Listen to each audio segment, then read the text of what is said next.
You know those major life challenges we all face? A tough situation, a painful memory? Our first instinct is usually to just fight it, right? To try and force the problem away. But what if there's a better way, a more graceful, and honestly, a more effective way to find some peace? Well, that's exactly what the displacement strategy is all about. But have you ever noticed this? It's a super frustrating cycle. You pour all your energy into fixing something you don't want in your life, only to find it just looms larger.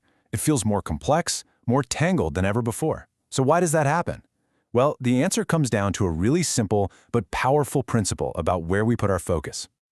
This right here, this is the key to everything we're about to talk about. It's this core idea that explains why trying so hard to eliminate a problem can completely backfire. See, when your focus is locked onto the thing you're trying to get rid of, you're actually just feeding it your energy, making it bigger and bigger in your mind. All right, so let's really dig into this. What exactly goes wrong with that direct, head-on approach? I mean, it feels like the right thing to do, but it's often the very thing that keeps us stuck. You know, the source material brings up this great analogy from the movie The Core, where the team literally has to save the entire planet. When we focus on getting rid of a really deep-seated issue, it can feel just as massive. The scale of it all just becomes overwhelming, you know? It can even be paralyzing. And that's exactly why we need a totally different way to look at it. So, this brings us to the big aha moment of this whole explainer. It's a complete shift in perspective. Instead of trying to eliminate the challenge, we're going to learn how to displace it. And here's what that looks like side by side. The old way, elimination, it's a direct fight, right? It's this external battle that's totally focused on the negative. But the new way, displacement, that's an internal process. It's all about nurturing the positive until it just naturally pushes the negative out. See the difference? It's not a fight, it's a cultivation. Okay, so what is this strategy exactly? Let's go ahead and put a formal name to this really powerful idea.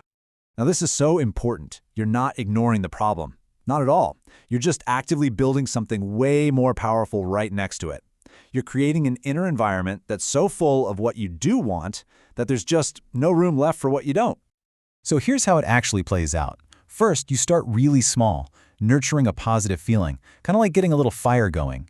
Then, as you keep tending to that fire, it gets bigger, it builds momentum, and that is the force that starts to push the challenge out from the inside. Your job totally changes. You're no longer fighting the problem. You're just managing its exit.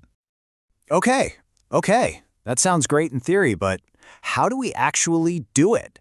I mean, how do you start nurturing that positive inner fire in your actual day-to-day life? The secret is to start small, so small. You don't have to feel 100% peaceful overnight. The whole thing starts with just a taste, a tiny flavoring of peace, a minuscule moment of relief. It's about collecting these little wins, and that's what starts to shift the whole balance inside. So what does this look like? Honestly, it could be anything that works for you. Maybe it's walking in nature, or losing yourself in some music, or reading a really inspiring book. It could be painting, running, heck, it could even just be sitting under your favorite tree. The activity itself isn't really the point. It's all about the feeling it helps you cultivate inside. Because ultimately, this is what we're after. This is the goal. This isn't about distraction, right? It's about actively nurturing these core states of being: peace, relaxation, stillness, and that deep down feeling that it's going to be okay. These are the feelings that have the power to displace the old challenges. And to really get just how incredible the mechanism behind this is, the source material gives us this really powerful metaphor. It perfectly explains how a gentle internal process can overcome these massive, seemingly impossible obstacles. So think about it this way. The old way, trying to eliminate a problem, that's like taking a hammer to a giant rock. You can just exhaust yourself and barely even make a dent. But the displacement strategy, that's totally different. It's like water seeping into a tiny crack. It's subtle, it's gentle, but it has immense power. So picture this giant rock, okay? That rock is your biggest challenge. It seems solid, unbreakable. But there's always a starting point, right? A tiny, minuscule crack. And that crack, that's your first moment of peace. That first little flavoring of relief. And the water, that's every single thing you do to nurture your well-being. Every walk, every song, every quiet moment you give yourself. It just flows into that crack effortlessly, filling up the space. And here it is. This is the payoff. As you consistently nurture that positive inner state, it builds on itself, it expands, and just like water freezing into ice, that gentle internal pressure becomes so incredibly powerful it can snap the biggest, most stubborn rock in two from the inside out. Now, it's really important to remember this. Simple does not mean easy. Consistently choosing to nurture the positive when the negative feels so loud and so present, that takes real commitment. The source is very clear about this. This could be the most challenging work you ever do, but it's also the most effective. So, this leaves us with the most important question of all. The goal isn't just to understand this idea, it's to actually apply it.